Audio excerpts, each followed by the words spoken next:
Hey everyone, welcome to Reviews with Ryan. So I'm actually outside the theater. I'm about to go see this comedy mystery film called See How They Run. It's directed by Tom George. I noticed that he's done a lot of series, stuff in the UK. He's done this series called This Country and Defending the Guilty. I've never heard of any of those. This is actually his directorial debut in a film. So I know this is a comedy mystery film, and I know that it's a whodunit kind of film. So I'm going to go in here and watch this film, and I'll let you guys know after I get out if I like the film. All right, so I just got out the theater. So essentially the film is about a play called The Mousetrap by Agatha Christie. It takes place in the 50s in West London, and there is this director in town played by Adrian Brody, and he's trying to pitch his idea to the producer to make the play into a film adaptation. He gets in a fight with the show producer, and he ends up getting killed, and so this turns into a murder mystery. And then you have Sam Rockwell, the inspector, and you have the constable, Saoirse Ronan, and they are basically trying to investigate this murder. So basically throughout the film, they are going back in flashbacks. They talk to a lot of different characters. I like that it has a lot of different set pieces. I like that it's set back in the 50s. I like that Sam Rockwell's character, he is kind of a drunk, and he's kind of not really taking too much into account, like when they tell him a lot of clues, he doesn't jump to conclusions, versus Saoirse Ronan's character. She takes everything as very literal, so anything a character says, she jumps to conclusions. She's like, that must be the murderer.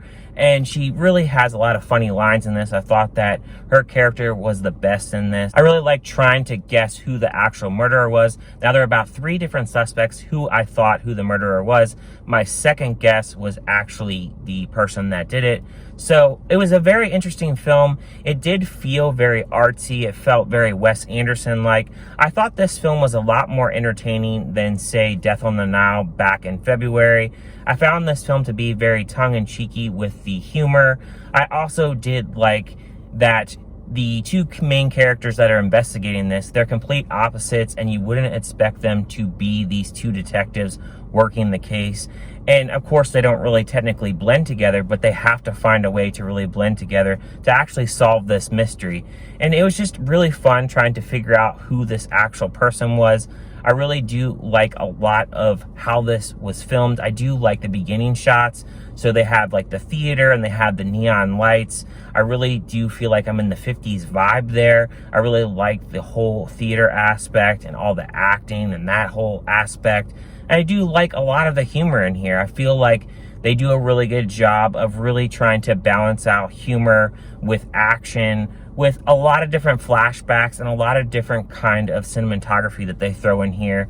And something that was really interesting that they did throughout the film is they do a lot of split screens. So when they actually have a full screen, like, you know, normally how you would have on a actual projection, they actually split the screen into 2, or they'll split it into 3, or they'll split it into 4. And they do a lot of different scenes, whereas they'll have something where they are having one character in one room and another character in another room, and they'll actually split it. They'll also have other parts where they've tried to build suspense. And I did like that, but I will say that they did a lot of that. So there were certain parts in the film where I was like, well, we don't really need to keep doing this over and over and over. And they do that a lot. So if I had to say a negative, that would be it. There are parts a little bit in the film where it's a little bit slower and, you know, it could speed up a little bit. But I think that the film runtime was perfect for what the film was trying to do. I think that it had a decent amount of humor to really keep the audience interested. Now, my audience, I had about 8 people in my audience. I had about 2 or 3 people that were really laughing during this film and really did love it. I definitely got some chuckles out of it as well.